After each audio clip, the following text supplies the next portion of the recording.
வணக்கம், நான் கிருஷ்ணராஜ். மீண்டும் தொடரும் நிலவு சர்ச்சை. இப்போ 1969லயே அமெரிக்கா வந்து ஹியூமன்ஸை மூன்ல லேண்ட் பண்ணிட்டாங்க. நீல் ஆம்ஸ்ட்ராங், பஸ் ஆல்ட்ரின் போன்ற குழுவினர் வந்து அங்க இறங்குனாங்க. முதல் மனிதர்கள் அங்க இறங்குன மனிதர்கள் அப்படின்னு சொல்லி வரலாற்றுல தொடர்ச்சியா பதியப்படுது. இது வந்து நான் சொல்லி உங்களுக்கு தெரிய தேவையில்ல. நிறைய கான்ஸ்பிரசிஸ் இருக்கு. இந்த விஷயத்துல நிறைய சர்ச்சை கருத்துக்கள் இருக்கு, டவுட்ஸ் இருக்கு அப்படின்னு நம்ம சொல்லலாம். இப்போ ரீசெண்டா நீல் ஆம்ஸ்ட்ராங்குடைய ஒரு பழைய பேட்டி, அவர் நிலவுக்கு சென்று திரும்பினதுக்கு அப்புறம் வந்த ஒரு பழைய பேட்டி பார்த்தேன். ஸோ அத வந்து கொஞ்சம் அனலைஸ் பண்ணும்போது, அதாவது அது வந்து இருந்தது ஒரு கான்ஸ்பிரசி பேஜ்ல தான். அது எப்படின்னா, நிலவுக்கு இவங்க போகவே இல்ல. எங்கேயோ யுஎஸ்ல வந்து ஒரு செட்டு போட்டு எடுத்துட்டாங்க. ஒரு ஹாலிவுட் டைரக்டரை பயன்படுத்தி ஒரு ஃபேக் பண்ணிட்டாங்க அப்படின்னு சொல்லி கான்ஸ்பிரசிஸ் கிட்டத்தட்ட அதுவே ஒரு 50, 60 வருஷமா இருக்குது. 40 வருஷமா இருக்குது. ஸோ அந்த அந்த அதுக்கு சப்ஸ்டான்ஷியேட் பண்ற மாதிரி, அதை ஜஸ்டிஃபை பண்ற மாதிரி இந்த வீடியோல வந்து அவரு ரொம்ப யோசிச்சு யோசிச்சு பதில் சொல்ற மாதிரி இருக்கு. ஸோ இந்த வீடியோவை பாருங்க, பார்த்துட்டு தொடர்ந்து கொஞ்சம் அதை பத்தி பேசலாம். இது வந்து பெரிய நியூ இன்ஃபர்மேஷன் கிடையாது.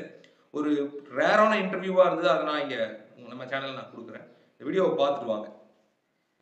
I do realize that when you were on the moon, you had very little time for gazing upwards. But could you tell us something about what the sky actually looks like from the moon, the sun, the earth, the stars, if any, and so on?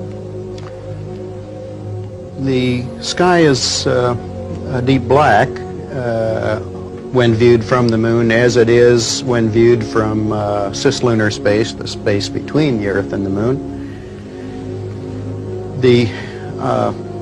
The Earth is the only visible object other than the sun that can be seen, although there have been some reports of seeing planets. I myself did not see planets from the surface, but I suspect they might be visible.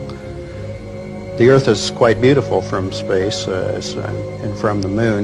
It looks quite small and quite remote, but it's very blue and covered with white lace of the clouds, and the continents are clearly seen, although they have very little color from that distance. So பார்த்துருப்பீங்கன்னு நினைக்கிறேன். நம்ம Neil Armstrong வந்து ரொம்ப ஃபார்மலாக, ரொம்ப அஃபிஷியலாக பேசுகிற ஒரு video. நிலவில் நீங்கள் என்ன பார்த்தீங்க, பூமிக்கும் நிலவுக்கும் இடையில இருக்கக்கூடிய ஸ்பேஸை பற்றிலாம் பேசுகிறாரு. நிலவுலேருந்து பார்க்கும்போது அவுட்டர் ஸ்பேஸ் எப்படி இருக்கும், அப்புறம் பூமியில் கண்டங்கள்லாம் எப்படி இருக்கும், பூமி ப்ளூ பிளானட்டுங்கிறது நம்ம எல்லாருக்கும் தெரியும்னா கூட, இதில் ஒரு விஷயம் என்னென்னா, என்னுடைய கருத்தை நான் சொல்கிறேன், இது மாறுபடலாம். 1969ங்கிறது கிட்டத்தட்ட இப்போலேருந்து ஒரு 55 வருஷத்துக்கு 56 வருஷத்துக்கு முன்னாலே நடந்த ஒரு விஷயம். அப்போ நடந்த ஒரு அப்போலோ மிஷனில் இவங்க நிலவுக்கு போயிருக்காங்க. அதில் கான்ஸ்பிரசிஸ் இருக்குது. இவங்க போகலைங்கிறது, போனாங்கன்றது, அங்கே எக்ஸ்ட்ரா டெரஸ்ட்ரியல்ஸ் இருந்தாங்க, இவங்க உள்ளே அனுமதிக்கப்படலை, சும்மா கொஞ்சம் வாக் பண்ணிட்டு வந்துட்டாங்க. இந்த மாதிரி நம்பவே முடியாத ஆதாரங்கள் அற்ற புகார்கள் நிறைய இருக்குது. ஆனால் இந்த வீடியோவை மட்டும் வச்சுக்கிட்டு, இந்த ஒரு குறிப்பிட்ட ஒரு 1 minute and 20 seconds சம்திங் இருக்கக்கூடிய ஒரு வீடியோவை மட்டும் வச்சுக்கிட்டு இவர் வந்து பொய் சொல்கிறாரு அப்படின்னு சொல்ல முடியுமான்னு எனக்கு தெரியல. ஏன்னா அவர் வந்து யோசிச்சு சொல்கிறாரு. ஏன்னா இப்போ ஜென்ரலாக வந்து இந்த ஒரு பொய் சொல்லக்கூடிய நபர்கள் வந்து அது ஒரு ஸ்பான்டேனியஸாக சொல்ல முடியாது. அதுவும் முக்கியமாக நேரில், இப்போ ஃபோன்லேயோ இல்லை ஒரு வீடியோ கால்லையோ பண்ணுறது வேற. பட் நேரில் கண்ணை பார்த்து பேசும்போது அவர்கள் வந்து ரொம்ப யோசிச்சு ஒன்று சொன்னாங்கன்னா அது வந்து உண்மையாக இருக்கிறதுக்கான வாய்ப்புகள் ரொம்ப ரொம்ப கம்மி அப்படிங்கிறது தான் பொதுவான ஒரு சைக்காலஜி. இந்த வீடியோவை பார்க்கும்போது அவர் சொல்கிற பல விஷயங்கள் வந்து இன்னைக்கு நமக்கு பரிச்சயமான ஒரு விஷயம். நான் அதான் சொல்ல வரேன். 56 இயர்ஸ்க்கு முன்னால இந்த பூமியினுடைய ஸ்ட்ரக்சர், அவுட்டர் ஸ்பேஸ்னுடைய ஸ்ட்ரக்சர், கலர், டெக்ஸ்சர் இதெல்லாம் நமக்கு தெரியாது. பெரும்பான்மையான மக்களுக்கு தெரியாது. நாசால இருந்த சயின்டிஸ்ட் அவங்களுக்கு தெரியும், பட் பெரும்பான்மையான மக்களுக்கு தெரியாது. அதை தான் இவர் சொல்றாரு. ஸோ அப்போ நீ அமெரிக்காவுக்கு சப்போர்ட் பண்றியா, நாசா போனது உண்மைதானா, இவங்க ஸ்டேஜ்டு டிராமா கிடையாது அப்படின்னு கேட்டிங்கன்னா அதுவும் இருக்கலாம் அப்படின்னு நான் சொல்றேன். இந்த வீடியோ பார்க்கும்போது அவர் சொன்ன ஃபேக்ட்ஸ் வந்து நமக்கு புதுசா இல்லை. ஏன்னா இந்த 56 வருஷத்துல நம்ம நிறைய தடவை இதெல்லாம் கேள்விப்பட்டிருக்கோம். பூமி வந்து ஃபிளாட் கிடையாது, இட் இஸ் ஸ்பெரிக்கல். பூமி வந்து ஒரு ப்ளூ பிளானட். இவர் வந்து இன்னும் கூட அந்த வீடியோவில் சொல்றாரு, எல்லா கண்டங்களுமே விசிபிளா தெரியுது, கான்டினென்ட்ஸ் விசிபிளா தெரியுதுன்னு சொல்றாரு. ஸோ இது வந்து கொஞ்சம் மிகைப்படுத்தப்பட்ட ஒரு தகவல்களா நான் பார்க்குறேன். இன்னைக்கு கூட ISS இருக்கக்கூடிய இன்டர்நேஷனல் ஸ்பேஸ் ஸ்டேஷன் இருக்கக்கூடிய பிக்சர்ஸ்ல கூட அவ்வளவு துல்லியத்தன்மையோட தெரியுதுன்னு சொன்னா நம்ம ஒத்துக்கலாம்.